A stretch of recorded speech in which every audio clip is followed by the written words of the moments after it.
ഒരു നേരത്തെ ആഹാരത്തിന് പോലും വകയില്ലാതെ തലസ്ഥാനത്തിന്റെ ഹൃദയഭാഗത്ത് അലയുകയാണ് കുറെ അനാഥ ജന്മങ്ങൾ.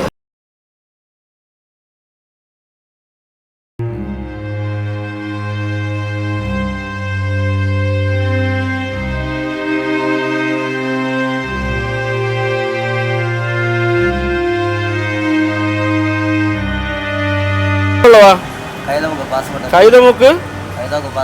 ഓ, വീട് സ്ഥലമൊന്നുമില്ല ഇവിടെ വന്നത്. എത്ര കാലമായി ഇവിടെ കിടക്കാൻ തുടങ്ങിയിട്ട്? ഒരു മാസത്തിൽ കൂടുതലായി. ആരും വന്നില്ലേ ഇവിടെ അന്വേഷിക്കാൻ? ആരും വന്നില്ല. അമ്മ നിങ്ങളുടെ ആണോ?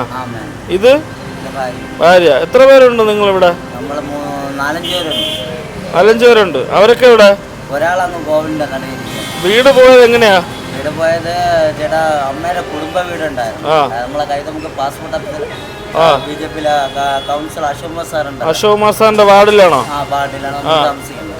അപ്പൊ അവിടെ അമ്മയുടെ ഷെയറിനെ വിറ്റിട്ട് ഞാൻ ഒരു 2 സെന്റ് സ്ഥലവും ഒരു വീടും മറ്റും നമ്മളെ ശിശുപ ടീച്ചർ കമ്പി മെഡിക്കൽ സ്റ്റോറിലെ ടീച്ചർ ഇരുന്ന സമയത്ത് നമുക്ക് 2 സെന്റ് സ്ഥലവും ഒരു വീടെല്ലാം വച്ചിരുന്നു. അപ്പൊ ഞാൻ ചാരത്തിൽ നിന്ന് വീണ് മണ്ടയിൽ ഒരു ഓപ്പറേഷൻ ഉണ്ടായിരുന്നു. തലയിലൊരു ഓപ്പറേഷൻ കഴിഞ്ഞു. അപ്പൊ ആ ഓപ്പറേഷൻ കഴിഞ്ഞ സമയത്ത് പൈസ ഇല്ലാത്തതുകൊണ്ട് ആരും സഹായിക്കാനില്ലായിരുന്നു. അച്ഛനും ഇല്ല, ആരുമില്ല. അമ്മ വീട്ടിൽ ജോലിയത്. അന്ന് ഇവിടെ ഇല്ലായിരുന്നു. അതെ, ഞാൻ കല്യാണം ഒന്നും കഴിഞ്ഞിട്ടില്ല.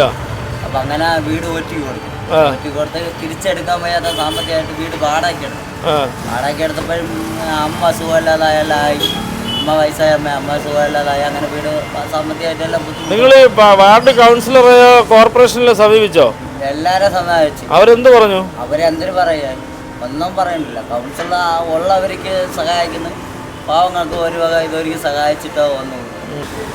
തിരുവനന്തപുരം സിറ്റിയുടെ ഹൃദയഭാഗത്ത് കുറേ പേരിങ്ങനെ അലഞ്ഞു തിരിഞ്ഞ് കിടക്കുന്ന കുറേ പേർ ഇതിൻ്റെ അടിയിൽ കിടന്ന് ഉറങ്ങുകയാണ്. അവർ ഒരു മാസത്തിലധികമായി ഇവിടെ കിടന്ന് ഉറങ്ങുന്നു എന്നാണ് പറയുന്നത്. ആരെങ്കിലും കൊണ്ട് നൽകുന്ന ഭക്ഷണവും കഴിച്ചിട്ട് അവരിവിടെ കിടക്കും.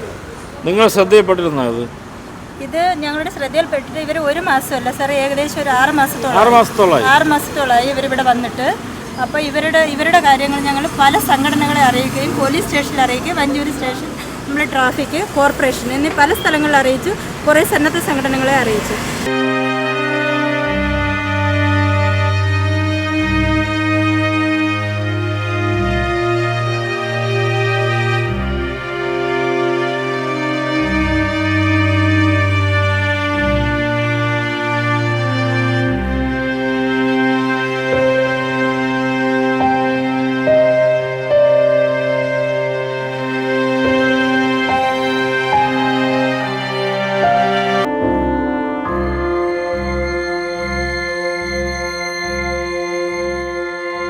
ഒരു നേരത്തെ ആഹാരത്തിന് പോലും വകയില്ലാതെ തലസ്ഥാനത്തിൻ്റെ ഹൃദയഭാഗത്ത് അലയുകയാണ് കുറേ അനാഥ ജന്മങ്ങൾ.